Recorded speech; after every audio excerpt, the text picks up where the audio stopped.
प्यारे बच्चों, ये 10, 20, 30 वोल्ट के बल्ब अगर सीरीज में लगाए ना तो ज्यादा वोल्ट का बल्ब कम ब्राइटनेस देता है। अरे बच्चों, मैं कह रहा हूं ज्यादा वोल्ट का बल्ब की रोशनी कम होती है, 30 वोल्ट तो कम रोशनी। कहना सर ये कैसे हो सकता है? मेरे 10th के प्यारे बच्चों, मैं दो बातें आपसे करना चाहता हूं। ये कॉन्सेप्ट इस चैप्टर में पढ़ाना चाहता हूं और दूसरा बता रहा हूं बच्चों ये डांस क्यों कर रहे हैं। ये स्टूडेंट्स डांस इसलिए कर रहे हैं कि मैं फिजिक्स सेक्टर सर आपको करंट इलेक्ट्रिसिटी का चैप्टर बच्चों 30 से 40 मिनट में पूरा रिवाइज करा रहा हूं विद न्यूमेरिकल्स। तो आओ बच्चों हम स्टार्ट करते हैं। करंट इलेक्ट्रिसिटी, ओहो मैंने आपका वेलकम तो किया ही नहीं, तो बच्चों पहले मैं आपका वेलकम करता हूं। Welcome to physics sector classes. मैं इंजीनियर संदीप मोदगिल बच्चों चंडीगढ़ से आज फिर आपके साथ। बच्चों हम 10th बोर्ड एग्जाम के लिए इलेक्ट्रिसिटी नाम के चैप्टर को बच्चों इलेक्ट्रिसिटी नाम के चैप्टर को 30 से 40 मिनट में विद न्यूमेरिकल्स रिवाइज करेंगे। तो आओ बच्चों हम स्टार्ट करते हैं इस चैप्टर को शॉर्ट एंड स्वीट तरीके से समझना। प्यारे बच्चों, इस चैप्टर को हम दो पार्ट में पढ़ लेते हैं। फर्स्ट पार्ट में बच्चों मैं आपको कुछ इंपॉर्टेंट पॉइंट्स पहले समझाता हूं शॉर्ट में, जिससे कि आपके चैप्टर जल्दी से रिवाइज हो जाए, और पार्ट 2 में न्यूमेरिकल प्रैक्टिस ज्यादा करेंगे। तो आओ बच्चों हम इसका पार्ट 1 स्टार्ट करते हैं। ऐसे कौन से 9 पॉइंट है, 9 पॉइंट बताए मैंने जो आपको एक्सप्लेन कर रहा हूं, जिन पर बेस्ड इसके न्यूमेरिकल होंगे। जितने भी न्यूमेरिकल, जितने भी क्वेश्चंस एनसीईआरटी के एक्सरसाइज के पहले दे रखे हैं वो सारे बच्चों हम डिस्कस कर रहे हैं। तो आओ बच्चों हम समझते हैं वो 9 पॉइंट कौन से हैं। तो देखिए बच्चों, सबसे पहला पॉइंट आपको डिस्कस करना है बच्चों ओम्स लॉ। ओम्स लॉ होता है V इक्वल टू IR। बस चुप हो जाना, इसके अलावा कुछ बोलना भी नहीं आपको। अगर बोलना भी है तो बोलना सारी physical condition like temperature, pressure सब कांस्टेंट रखो, तो V इक्वल टू IR होता है। ठीक है। सेकंड बच्चों आएगा रेजिस्टेंस की वैल्यू क्या होती है। बच्चों रेजिस्टेंस हमेशा कोई भी वायर है, जैसे मेरे पास ये रेजिस्टेंस है, इसकी वैल्यू बच्चों रो L बाई A होती है। आप पूछोगे ये क्या है? बच्चों देखो L लेंथ है, A एरिया है, और रो होता है बच्चों रेसिस्टिविटी, जिसे सबसे पहले लिखा है रेसिस्टिविटी या उसे स्पेसिफिक रेजिस्टेंस कहते हैं। तो जब मैं रेजिस्टेंस ऑफ कंडक्टर पूछूंगा तो हमेशा रखना रो L by A। L length, A ये वाला एरिया जो गोल गोल दिख रहा है ये एरिया, और रो इसकी रेसिस्टिविटी जिसको स्पेसिफिक रेजिस्टेंस भी कहते हैं। ये याद कर लेना। कहना ठीक है सर, सेकंड पॉइंट भी याद कर लेंगे। थर्ड पॉइंट है बच्चों, अगर हम रेजिस्टेंस को सीरीज में लगाएं और पैरेलल में लगाएं तो क्या क्या होता है। प्यारे बच्चों, सीरीज में लिखा है CSVD, इसका मतलब है सीरीज में CS current same, VD voltage different. कहो सर आप कितने स्मार्ट हो। बच्चों मैं बचपन से स्मार्ट हूं। देखो जरा आप यहां करंट सेम, तो देखो सीरीज में आई जा रहा है पर वोल्टेज V1, V2 और V3 हो गई है। वोल्टेज अलग हो गई है पर रेजिस्टेंस सेम है बच्चों, याद रखना है। इसलिए इसमें रेजिस्टेंस का सम आता है R1 plus R2 plus R3, total resistance होता है। बच्चों किसी भी सर्किट के सभी रेजिस्टेंस को ऐड कर दें तो उस वर्ड का नाम होता है equivalent resistance of the circuit. Equivalent मैंने सबको मिला के एक बनाना, तो अगर इन तीनों रेजिस्टेंस की जगह हम एक रेजिस्टेंस पुट करेंगे तो R इक्विवेलेंट या R1 plus R2 plus R3 बन जाएगा। बच्चों पैरेलल में देखो क्या होता है। पैरेलल में देखो मैंने क्या लिखा है, करंट डिफरेंट वोल्टेज सेम। ओ क्या बात है, CDVS करंट डिफरेंट। CD मैंने करंट डिफरेंट, VS मैंने वोल्टेज सेम, VVV सब पे वोल्टेज सेम, पर करंट I1, I2, I3 हो गया बच्चों। तो इसमें इक्विवेलेंट रेजिस्टेंस निकालने के लिए होता है बच्चों 1/R equal to 1/R1 plus 1/R2 plus 1/R3। कहना सर अब याद रखेंगे, तो बच्चों चारों पॉइंट जल्दी जल्दी देख लो। पहले ओम्स लो, V equal to IR, resistance rho L by A, series में R1 plus R2 plus R3, parallel में 1/R1, 1/R2, 1/R3। CSVD का मतलब क्या होता है, करंट सेम वोल्टेज डिफरेंट। अब आ जाओ बच्चों, जब किसी रेजिस्टेंस में, ये शुरू के 4 पॉइंट कवर किए, अब 5 से चालू करेंगे 9 तक। किसी भी नीचे वाले जो 5 से 9 है, किसी भी रेजिस्टेंस में जब I करंट फ्लो होता है ना बच्चों, तो उसमें हीट डेवलप होती है।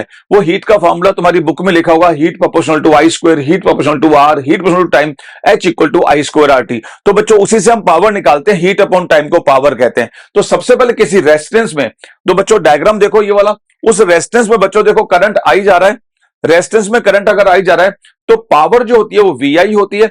अगर V को आप IR पुट करोगे तो IR I स्क्वायर R बन जाएगा, देखो नीचे है ना। और I को V बाई R पुट करो फर्स्ट इक्वेशन में तो power V square by R। तो पावर के 3 फॉर्मूले अपनी पॉकेट में रख लो, VI, दूसरा I स्क्वायर R, तीसरा V स्क्वायर बाई R। अगर हीट की बात करते हो तो R रेजिस्टेंस में I करंट T टाइम के लिए जाएगा, तो बच्चों हीट या तो VIT होती है या V square by R into T होती है या I स्क्वायर RT होती है। और बच्चों जब किसी बल्ब पे दो बातें प्रिंट होती है, 220 वोल्ट, 60 वोल्ट, इसका मतलब ये स्पेसिफाइड है, ये कंपनी ने लिख के दी है कि ये बल्ब 220 वोल्ट के सप्लाई पे 60 वोल्ट का ब्राइटनेस मतलब रोशनी देगा आपको। अगर 220 वोल्ट से कम भेजोगे तो बच्चों ये बल्ब डिम हो जाएगा, ज्यादा भेजोगे तो फ्यूज हो जाएगा। तो बच्चों इन दो बातों से हम 4 बातें निकाल सकते हैं, रेजिस्टेंस, करंट कैपेसिटी, हीट और बिल। ये 4 बातें बच्चों से निकलती है। कैसे निकलती है 1 मिनट में बता रहा हूं, पहले इसे देख लीजिए आप। अगली चीज, सीरीज में ज्यादा वोट का बल्ब कम रोशनी देता है, क्योंकि बच्चों मूवी देखने कहां जाते हैं हम, बोलो पीवीआर, तो नीचे आंसर याद कर लो, पीवीआर 1/W, डब्ल्यू ज्यादा तो पी मैंने पावर। बच्चों देखो पी होती है कंज्यूम पावर, डब्ल्यू होती है जो प्रिंट की हुई पावर है, स्पेसिफिक पावर। तो अगर डब्ल्यू ज्यादा होगा तो कंज्यूम कम होगा सीरीज में, इसलिए ज्यादा वोट के बल्ब का वोटेज ज्यादा है तो कंज्यूम कम करता है, तो रोशनी कम देता है। जबकि पैरेलल में क्या होता है बच्चों, पीआईडब्ल्यू है, ज्यादा डब्ल्यू मैंने ज्यादा प्रिंटेड होगी तो ज्यादा पावर भी कंज्यूम करेगा, इसलिए पैरेलल में ज्यादा वोट का बल्ब ज्यादा रोशनी देगा। अगर पैरेलल में 10 20 30 लगाओगे तो 30 वोट ज्यादा रोशनी देगा। हमारे घरों के कनेक्शन बच्चों पैरेलल में होते हैं। तो ये सारे पॉइंट आपको बच्चों इसमें याद कर लेने हैं। क्लियर बच्चों, सारे पॉइंट क्लियर हो गए।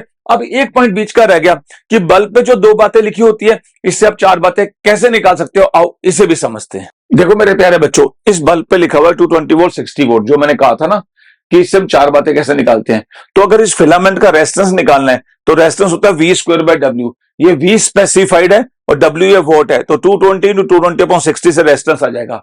बच्चों इसको बोलते हैं करंट कैपेसिटी, कि ये फिलामेंट कितना करंट सेंड करता है। तो बच्चों हमने पावर का फॉर्मूला सुना था, पावर इक्वल टू VI सुना था बच्चों अपने को। तो हमें अगर I निकालना है तो पावर अपॉन V, तो पावर को यहां वोट में W लिखा गया है, तो W/V, तो 60/220 से पावर आ जाएगी। अगर आपके पास R आ गया, I आ गया, तो I² RT भी कैसे आप हीट भी निकाल सकते हैं। और अगर कितने पंखे कितने बल्ब से, तो बच्चों उससे हम बिल भी निकाल सकते हैं। तो ऐसे 4 बातें आती है। पर स्पेसिफाइड से पहले 2 तो बहुत ही इंपॉर्टेंट है। इस फिलामेंट का रेजिस्टेंस, इसके स्क्वायर में इसको डिवाइड कर दो, और अगर इस फिलामेंट की कैपेसिटी निकालनी हो कितना सेंड करेगा, तो इससे इसको डिवाइड कर दो 60/220, इससे हम निकाल सकते हैं। क्या बच्चों समझ में आई? ये जो 9 पॉइंट्स मैंने आपको बताए हैं बच्चों, उसको याद करते हुए हम एनसीईआरटी के एक्सरसाइज के पहले जितने भी क्वेश्चंस दे रखे हैं एनसीईआरटी की बुक के अंदर अनसोल्ड वाले, वो सब हम डिस्कस करना स्टार्ट कर रहे हैं बच्चों।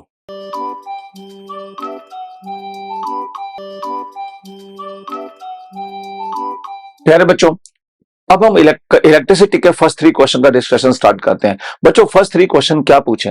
पहला क्वेश्चन बच्चों पूछा गया कि व्हाट आर इलेक्ट्रिक सर्किट्स, हम शॉर्ट एंड स्वीट लिखेंगे क्वेश्चन। सेकंड है करंट और उसकी यूनिट क्या होती है, और थर्ड में पूछा बच्चों 1 कूलम चार्ज में कितने इलेक्ट्रॉन्स होते हैं। ये 3 क्वेश्चन का डिस्कशन स्टार्ट कर रहे हैं। तो बच्चों जब कोई पूछा आपके इलेक्ट्रिक सर्किट्स क्या होते हैं, तो मेरे ऐसे बोलना है CCP/EC, चलो चलो पंजाब इलेक्शन कमीशन, CCP/EC, है ना। ये क्या होता है बच्चों? CCP/ECP का मतलब होता है कि कंटिन्यूस क्लोज पाथ। CCP का मतलब कंटिन्यूस क्लोज्ड पाथ, EC का मतलब इलेक्ट्रिक कंपोनेंट्स का जिसमें करंट का फ्लो होता है। कहना सर मजा आ गया। देखो बच्चों इलेक्ट्रिक सर्किट्स, नीचे लिखा है CCP/EC। CCP का मतलब continuous closed path of electric components through which electric current flows is called electric circuits. तो बच्चों इतना सा रट लो, CCP/EC। बोलो याद हो गया? जैसे सेल, रेजिस्टेंस, इंडक्टर, कोई भी कंपोनेंट्स इलेक्ट्रिसिटी के होते हैं उनको जोड़ के एक पाथ बनाते हैं गोल सा, और बच्चों उसमें करंट का फ्लो होता है, जैसे ये बना रखा। तो ये इलेक्ट्रिक सर्किट है, इसमें कचरा मचरा सारा आ गया, वोल्ट मीटर, आमीटर, जो मर्जी लगाओ इसके अंदर। क्लियर बच्चों? सेकंड उसने पूछा है इलेक्ट्रिक करंट और उसकी यूनिट क्या होती है। तो बच्चों इलेक्ट्रिक करंट के लिए आपको बोलना है RFC। कहना ये क्या? अरे rate of flow of charge. हाँ बच्चों, rate of flow of electrons नहीं बोलना, जनरल फॉर्मूला बोलना, general definition, rate of flow of charge. Electron और पॉजिटिव चार्ज दोनों से करंट हो सकता है। तो बच्चों देखो मैंने करंट में लिखा है RFC, rate of flow of charge. बच्चों rate of flow, rate word जब भी आए ना पूरी लाइफ भर याद रखो, इसका मतलब टाइम से डिवाइड करना। और कहना सर समझ ही नहीं आया। बच्चों जैसे मैं बोलूंगा कि rate of flow of chocolate, तो चॉकलेट अपॉन टाइम, आ गया ना मुंह में पानी। अरे रेट का मतलब टाइम से डिवाइड। जैसे देखो मेरे हाथ में पेन है, तो rate of change of pen, तो पेन अपॉन टाइम।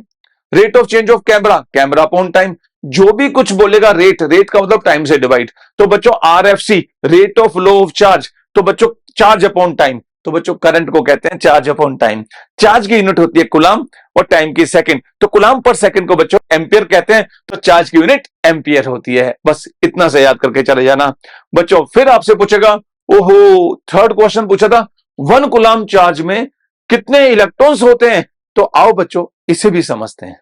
देखो बच्चों 1 कूलम चार्ज में कितने इलेक्ट्रॉन्स होते हैं, इसके लिए हमें बोर्ड देखना जरूरी है। मैं आपको एक बात बोलता हूं बच्चों, सबसे छोटा चार्ज जो हम आज की डेट में एज्यूम करते हैं वो इलेक्ट्रॉनिक चार्ज होता है, इसको E कहते हैं, और E की वैल्यू होती है 1.6 × 10⁻19 कूलम।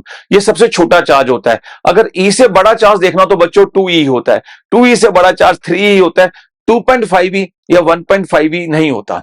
चार्ज फ्रैक्शन में नहीं होगा, वो इंटीग्रल मल्टीपल होगा E का। तो इसलिए जनरल लिखते हैं Q = +- NE, प्लस लिखते हैं पॉजिटिव चार्ज के लिए, माइनस लिखते हैं नेगेटिव चार्ज के लिए। और एन कोई नंबर है 1 2 3 4 5 लाख 10 लाख 20 लाख। क्यों सर आप तो बहुत ही स्मार्ट हो। बच्चों मैं बचपन से स्मार्ट हूं। देखो आप यहां Q equal to generally plus minus NE, तो हमने प्लस लेके कर लिया।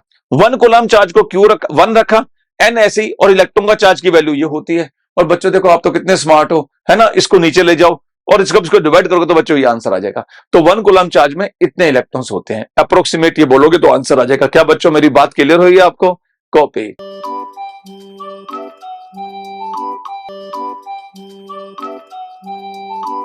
मेरे प्यारे बच्चों, जो एनसीईआरटी के नेक्स्ट क्वेश्चन हम डिस्कस कर रहे हैं वो जिन पॉइंट पर बेस्ड पे हैं पहले उन पॉइंट्स को हम डिस्कस करेंगे बच्चों। वो पॉइंट्स जो हैं वो सेल से रिलेटेड हैं। तो आओ बच्चों पहले हम समझते हैं सेल क्या चीज होती है। देखो बच्चों, सेल में ना सिर्फ एक वर्ड पहले रख लेना आप, ये लिखा हुआ सामने MPDTT, कहना ये क्या मेरे प्यारे दोस्त, TT कहना ये क्या, maintain potential difference between two terminals. ये सेल जो होते हैं दो टर्मिनल के बीच में पोटेंशियल डिफरेंस को मेंटेन करते हैं, ये सेल बना रखा है। पर बच्चों मैं तुम्हें से डिटेल में थोड़ा सा समझा देता हूं। क्या होता है बेसिकली बच्चों, जब कंडक्टर जो होते हैं, कंडक्टर का मतलब जैसे कॉपर वायर, सिल्वर वायर, कोई भी कंडक्टर जब होता है उसमें इलेक्ट्रॉन बच्चों रैंडम मोशन कर रहे होते हैं, कोई लेफ्ट कोई ऊपर कोई नीचे ऐसे जा रहा होता है। जब तक इलेक्ट्रॉन एक सिस्टमेटिक पाथ में नहीं जाएंगे तो करंट में कंट्रीब्यूट नहीं करते। तो ये रैंडम मोशन से कभी करंट नहीं मिलता। तो हम क्या करते हैं, इस कंडक्टर के दोनों तरफ एक सेल लगा देते हैं। सेल की वजह से क्या होता है, इलेक्ट्रॉन को एक पाथ मिल जाता है बच्चों। कोई सेल प्लस माइनस क्रिएट करेगा, उससे एक पोटेंशियल डिफरेंस क्रिएट होगा, इलेक्ट्रिक फील्ड डेवलप होगा, उससे सभी इलेक्ट्रॉन एक ही डायरेक्शन में चलते हैं और उससे करंट बनता है। तो बच्चों आपको समझना यह है कि अगर पोटेंशियल डिफरेंस क्रिएट नहीं करेंगे, सेल नहीं लाएंगे, तो इलेक्ट्रॉन को एक पाथ नहीं मिलेगा सिस्टमेटिक, और सिस्टमेटिक पाथ नहीं मिलेगा तो हमें करंट नहीं मिलता बच्चों। इसलिए सेल बहुत जरूरी है करंट के लिए। कहना सर आप समझ में आ गया। तो बच्चों सेल कोई आपसे पूछेगा तो सिर्फ ये बोलना है MPDTT, कहना ये क्या, maintain potential difference between two terminals, जिससे इलेक्ट्रॉन को एक पाथ मिल जाए। कहना सर अब तो मजा आ गया। अब बच्चों इसमें कौन कौन से पॉइंट आपको याद करने चाहिए। यहां बीच में एक सेल बनाओ, सेल में पहले लिखो MPDTT, maintain potential difference between two terminals, याद हो गया। फिर कहना सेल के अंदर से अगर कोई चार्ज को हम, अगर किसी चार्ज को हम उसमें से पास करें तो हमें जो एनर्जी की रिक्वायरमेंट होगी, हमें जो वर्क करना पड़ेगा, उसका फॉर्मूला होता है W equal to QV। Q charge है और V पोटेंशियल डिफरेंस है जो मेंटेन किया हुआ उसने, तो QV नाम से वर्क। तो जब भी पूछेगा कि एक चार्ज को उसके थ्रू पास करने के लिए कितनी एनर्जी की रिक्वायरमेंट है, तो बच्चों W इक्वल टू QV नाम का फार्मूला लगाना। फिर तीसरा पॉइंट याद रखना बच्चों, सेल जब ओपन सर्किट में होता है, मतलब जैसे शॉपकीपर से बोलो अंकल अंकल सेल देना, तो जो सेल पे 10 वोल्ट लिखा हुआ है बच्चों उसे EMF कहते हैं। तो ओपन सर्किट में जो पोटेंशियल डिफरेंस होता है उसको EMF कहा जाता है, उसको E से रिप्रेजेंट करते हैं। पर सेल जब क्लोज सर्किट में आता है तो बच्चों EMF की जगह V बोला जाता है, पोटेंशियल डिफरेंस, उसे E माइनस IR कहते हैं। V equal to E minus IR। E होता है ओपन सर्किट में और IR R होता है सेल का इंटरनल रेजिस्टेंस। बच्चे मेरी बात समझ, जैसे सेल है मेरे पास, तूने बोला अंकल सेल देना, तो सेल पे 10 वोल्ट लिखा है, तो बोलो बच्चों वो EMF है, वो ओपन सर्किट का पोटेंशियल डिफरेंस है। जब सेल को सर्किट में लगा दोगे तो सेल के केमिकल्स की वजह से, इंटरनल रेजिस्टेंस की वजह से कुछ लॉस हो जाएगा पोटेंशियल डिफरेंस का, पोटेंशियल का। इसलिए बच्चों जो E है उसकी जगह V लिखा जाता है, E माइनस IR। तो बच्चों सेल की ये चार बातें आपको याद रखनी है। पहले तो MPDTT मेरे प्यारे दोस्त, TT मतलब maintain potential difference between two terminals. Second, charge जब भी फ्लो करोगे तो W इक्वल टू QV कर देना। बोलो क्लियर। फिर कहना ओपन सर्किट में जो सेल का पोटेंशियल डिफरेंस होता है उसे EMF E कहा जाता है, और क्लोज सर्किट में जो होता है उसको E माइनस IR कहा जाता है। IR पोटेंशियल का लॉस हुआ because of internal resistance, that's all. तो आओ बच्चों इन सारे पॉइंट्स पर हम 3 क्वेश्चंस करके देखते हैं। प्यारे बच्चों सेल पर बेस्ड जो फर्स्ट क्वेश्चन है, पहले उसका स्टेटमेंट यहां देख लीजिए बच्चों। वो स्टेटमेंट में ये कहता है हमें इसके अंदर कि name a device that helps to maintain a potential difference across a conductor. बच्चों कंडक्टर जो होते हैं ना, उसके दोनों तरफ पोटेंशियल डिफरेंस जो इलेक्ट्रॉन को सिस्टमेटिक पाथ देता है वो कौन मेंटेन करता है। तो बच्चों देखो इसका आंसर होगा सेल या बैटरी, जो मैंने पहले ही आपको एक्सप्लेन कर दिया, सेल या बैटरी। ये बैटरी का मतलब होता है बच्चों कॉम्बिनेशन ऑफ सेल्स, एक 2 3 4 सेल मिले तो उसे बैटरी कहते हैं। बोलो क्लियर हो गया। तो पोटेंशियल डिफरेंस कौन मेंटेन करता है, तो बोलोगे सेल और बैटरी।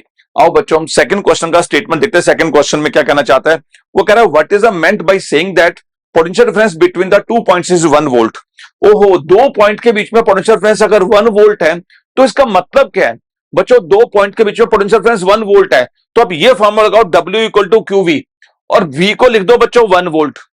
ठीक है, ये 1 वोल्ट तभी आएगा जब W भी 1 होगा और Q भी 1 होगा, तभी तो 1 वोल्ट होगा। अगर W 2 होगा तो ये 2 बन जाएगा ना। तो कहना सर ठीक है 1, इसका मतलब 1 कूलम चार्ज को अगर किसी सेल के थ्रू पास करें तो हमें 1 जूल वर्क करना पड़ता है, तो उस वक्त पोटेंशियल डिफरेंस 1 वोल्ट होता है। तो 1 वोल्ट बेसिकली 1 जूल पर कुलाम होता है। जब कोई पूछेगा 1 वोल्ट का डिफाइन करो क्या होता है, तो कहना 1 कुलाम चार्ज को 1 जूल वर्क करना पड़ता है जब सेल के अंदर से पास होता है। नहीं समझ में आया तो बच्चों देखो इसका आंसर भी साथ साथ लिख देता हूं मैं। वो कहता है when 1 joule of work is done to move a charge 1 coulomb from a point from one point to another it is said the potential difference between 2 points is 1 volt. Clear? तो आपको ज्यादा नहीं बोलना, कहना 1 वोल्ट कर रहा है, W equal to QV, WV1 QV1 तो V 1 वोल्ट होता है। खत्म। तो बच्चों आप थर्ड क्वेश्चन पे आ जाओ। थर्ड क्वेश्चन क्या पूछने वाला है, वो पूछेगा 1 कुलाम चार्ज को 6 वोल्ट पोटेंशियल डिफरेंस से अगर पास करना हो तो कितनी एनर्जी की जरूरत पड़ेगी बच्चों। तो हमें इसका आंसर देना पड़ेगा बच्चों W इक्वल टू 6 जूल की। क्यों पड़ेगी, तो पहले स्टेटमेंट देखते हैं क्वेश्चन का क्या कहता है। वो क्वेश्चन कहते हैं how much energy is given to each coulomb of charge passing through a 6 volt battery. ओहो, बैटरी 6 वोल्ट की है बच्चों।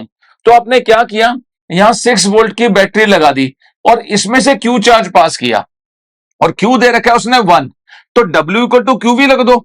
अब बच्चों V की जगह 6 वोल्ट और Q की जगह 1 कुलाम, तो 1 कुलाम वोल्ट, तो बच्चों 6 जूल का एनर्जी रिक्वायरमेंट होगा आपको। तो सेल पर बेस 3 बातें हैं। बचाओ पोटेंशियल डिफरेंस कौन मेंटेन करता है, तो बोला सेल और बैटरी। अच्छा 1 वोल्ट डिफाइन कैसे करते हैं, कहना WV1 QV1 तो 1 वोल्ट डिफाइन हो गया। फिर कह रहा है 6 वोल्ट की बैटरी से 1 कुलाम चार्ज गया, तो एनर्जी की रिक्वायरमेंट बताओ, तो Q को 1 और V को 6 वोल्ट, तो बच्चों W equal to 6 joule answer आ जाएगा। क्या सेल पे ये तीनों क्वेश्चन मुझे लगता है क्लियर हो गए होंगे बच्चों आपको। Copy it.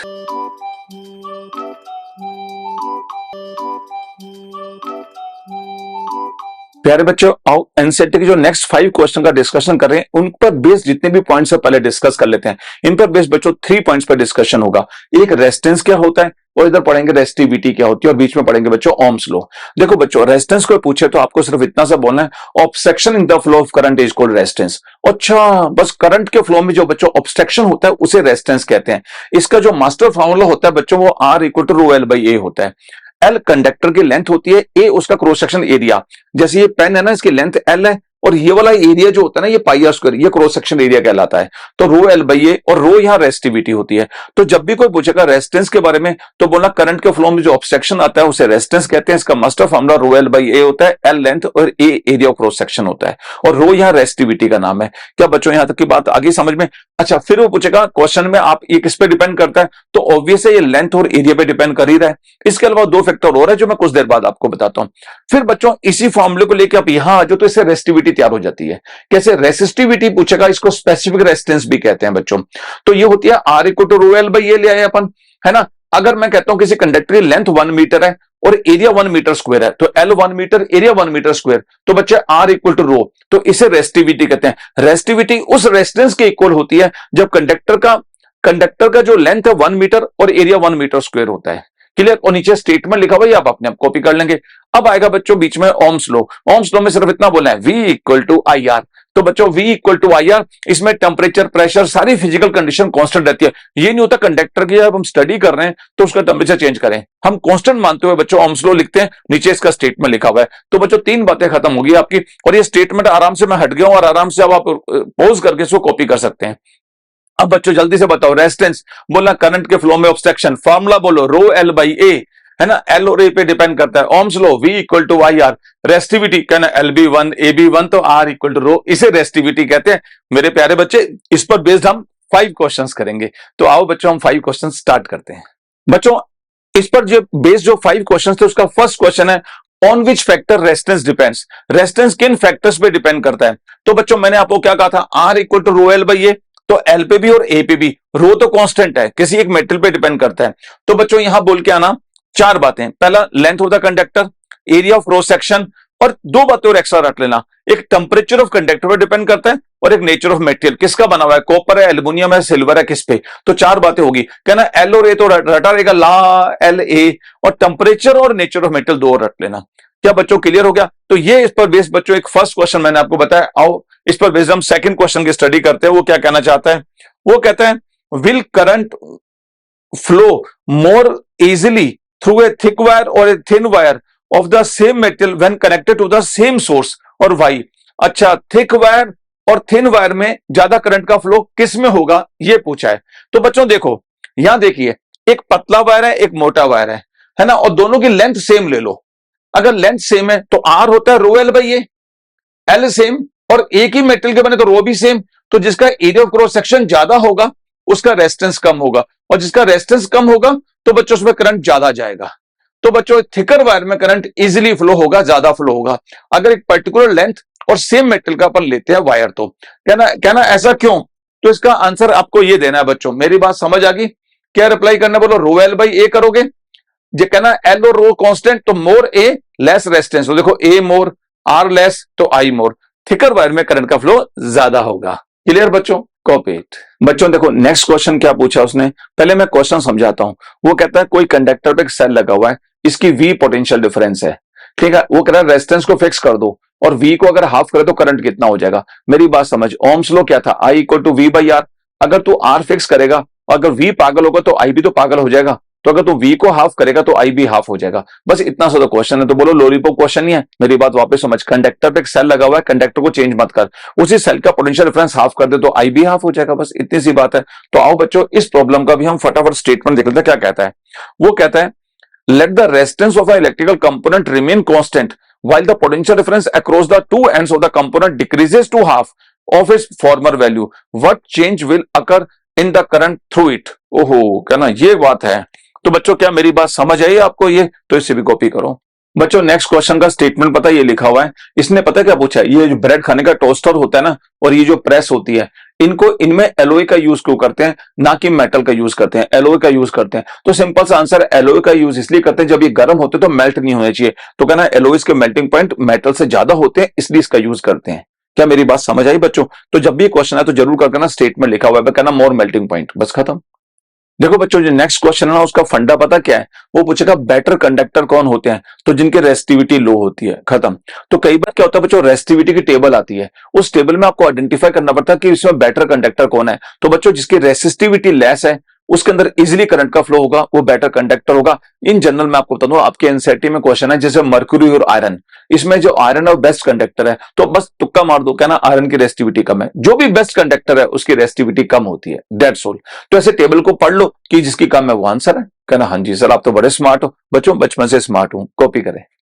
ओहो मेरे प्यारे बच्चों, ये तो वीडियो स्टॉप हो गया, पर बच्चों अगर एनसीईआरटी के इस तरह के क्वेश्चंस आप और करना चाहते हैं तो आप मेरी वेबसाइट को विजिट कीजिए या मेरी ऐप को डाउनलोड कीजिए, जिसका तरीका मैं अभी एक सेकंड बाद आपको बता रहा हूं। बस आपको सिर्फ 51 रुपीज देके बच्चों इस तरह के वीडियो देखने हैं, ओनली 51 रुपीज देके बच्चों आपकी लाइफ चेंज हो सकता है। तो आए बच्चे आप देखिए कि कैसे वेबसाइट को विजिट करना और कैसे ऐप देखना है। उसमें नीट जेई के अलावा आपको 10th के वीडियोज भी मिलेंगे। तो आओ हम स्टार्ट करते हैं, इसे हम कैसे डाउनलोड कर सकते हैं।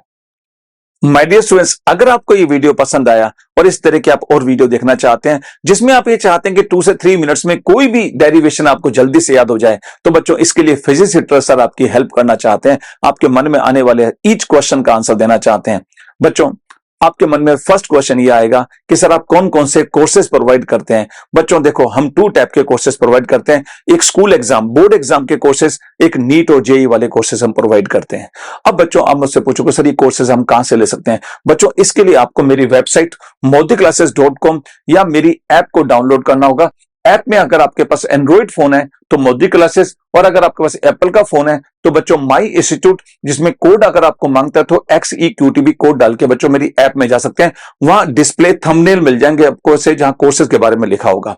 अब बच्चों आप मुझसे पूछेंगे सर ये जो कोर्सेज है ये कितने के हम ले सकते हैं। तो बच्चों मैं आपको बहुत इंटरेस्टिंग एक एग्जांपल देता हूं। बच्चों ये बच्चा जितने का एक चिप्स का ये कुरकुरे का पैकेट खाता है, इसमें बच्चों आप डेरिवेशन के कोर्स ले सकते हैं। ओनली मात्र 51 रुपीज देके बच्चों आप डेरिवेशन के कोर्सेज परचेज कर सकते हैं। ये आपकी लाइफ को, आपकी 12th की परसेंटेज को पूरा चेंज कर सकता है। बच्चों अल्टीमेट ट्रिक्स से बताए गए कोर्सेज है जो जल्दी से लोगों को डेरिवेशन याद करवा देते हैं। हाँ अगर आप चाहते हैं कि विद न्यूमेरिकल्स हम कॉन्सेप्ट को भी डेवलप करना चाहते हैं तो बच्चों आप मेरे नीट और जे के कोर्सेज ले लीजिए।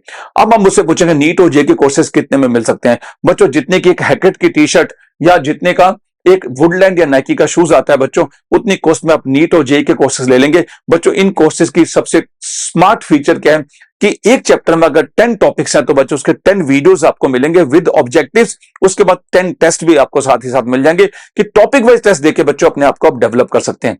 ये 2 तरह के कोर्सेज बच्चों हमारे अवेलेबल हैं। आप इसके लिए हमारी वेबसाइट या हमारी ऐप को डाउनलोड कीजिए। अगर आप डाउनलोड नहीं कर पाते तो बच्चों डिस्क्रिप्शन बॉक्स में इसका लिंक दिया गया है, वहां क्लिक करके भी बच्चों यहां जा सकते हैं और आप अपनी लाइफ को चेंज कर सकते हैं। Thank you very much.